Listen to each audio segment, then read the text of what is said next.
जामुड़िया विधानसभा क्षेत्र के चिचुड़िया, डोबराना और चिचुड़िया डांगालपाड़ा गांव में ईसीएल की बिजली आपूर्ति बंद किए जाने के विरोध में सोमवार को ग्रामीणों ने सोनपुर बाजारी क्षेत्रीय कार्यालय का घेराव किया। बड़ी संख्या में महिला पुरुष ग्रामीण कार्यालय के मुख्य द्वार पर जुटे और बिजली बहाल करने की मांग को लेकर प्रदर्शन किया। ग्रामीणों के विरोध के बाद तीनों गाँवों में बिजली आपूर्ति दोबारा शुरू कर दी गई। ग्रामीणों का आरोप है कि सोमवार देर रात बिना किसी पूर्व सूचना के ईसीएल ने तीनों गांवों की बिजली काट दी। अचानक बिजली बंद होने से घरेलू कामकाज के साथ बच्चों और बुजुर्गों को भी परेशानी का सामना करना पड़ा। सुबह होते ही ग्रामीण एकजुट होकर ईसीएल के सोनपुर बाजारी कार्यालय पहुंचे और अधिकारियों के समक्ष अपनी नाराजगी जताई। ग्रामीणों ने कहा कि करीब 8-10 वर्षों से ईसीएल की ओर से इन इलाकों में बिजली आपूर्ति की जा रही है। अचानक सेवा बंद होने से ग्रामीणों के सामने परेशानी खड़ी हो गई। उन्होंने कहा कि यदि दोबारा बिजली काटी गई तो ग्रामीण बड़े स्तर पर आंदोलन करेंगे। उन्होंने प्रशासन से समस्या का स्थायी समाधान कराने की अपील की। ग्रामीणों के अनुसार मामले में जामुड़िया विधायक डॉक्टर बीजन मुखर्जी के हस्तक्षेप के बाद ईसीएल ने तीनों गांवों की बिजली आपूर्ति बहाल कर दी। बिजली लौटने के बाद ग्रामीणों ने अपना प्रदर्शन समाप्त कर दिया। ग्रामीणों ने मांग की कि भविष्य में बिजली आपूर्ति बंद करने से पहले उन्हें सूचना दी जाए और लंबे समय से चली आ रही बिजली व्यवस्था का स्थायी समाधान किया जाए।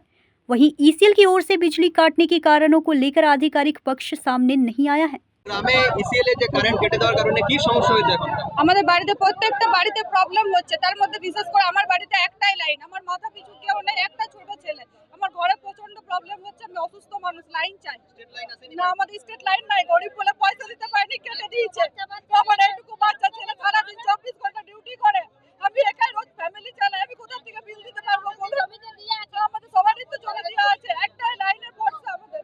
দয়া করে মাননীয় মুখ্যমন্ত্রীর কাছে আবেদন, আমাদের লাইন দেওয়া হোক। এখন তো বলছে উনি যে আজকে লাইন দেবে, তারপর পুজোর পর কাটবে। আচ্ছা, কালকে মাইকিং করে গেছে, ওনারা এক সপ্তাহ টাইম দিয়েছিল, তাহলে কালকে কাটলো কেন? না বলুন। লাইট হয়েছে এখন দীর্ঘদিন ধরে, বেশ কয়েক দিন ধরে চলছে আমাদের ইসিএলের লাইনটা বন্ধ করে দেওয়ার কিন্তু আমাদের বক্তব্য হচ্ছে আমাদের গ্রামের মানুষ যে এফেক্টেড হয়েছে সোনপুর বাজারের জন্য, আমাদের গ্রামের মানুষের বুকের উপর দিয়ে চালিয়ে তারা মুনাফা করছে। আমার গ্রামের মানুষের ধান জমির ওপরে পোল, সেইখানে চাষ নষ্ট হয়েছে।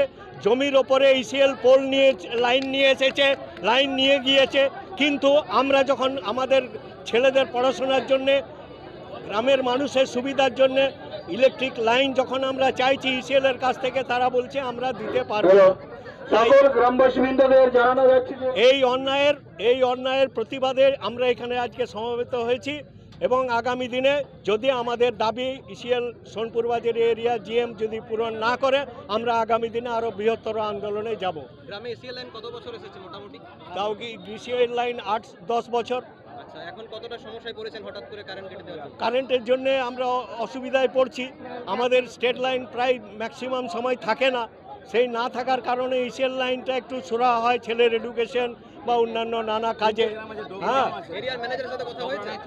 ম্যানেজারের সাথে কথা হয়েছে এরিয়ার? হ্যাঁ, এরিয়ার কথা হয়েছে।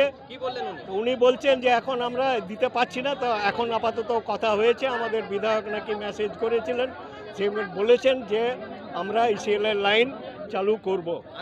আগামী যদি এরকম ঘটে তাহলে কি আমরা বৃহত্তর আন্দোলনে যাব। আজকেই আমরা বৃহত্তর আন্দোলনের কর্মসূচি নিয়েছিলাম, কিন্তু যেহেতু বিধায়ক বলেছে আগামী পুজো পর্যন্ত ইসিএলের লাইন থাকবে, তাই আমরা আজকে এখানে আমাদের আন্দোলন স্থগিত রাখছি।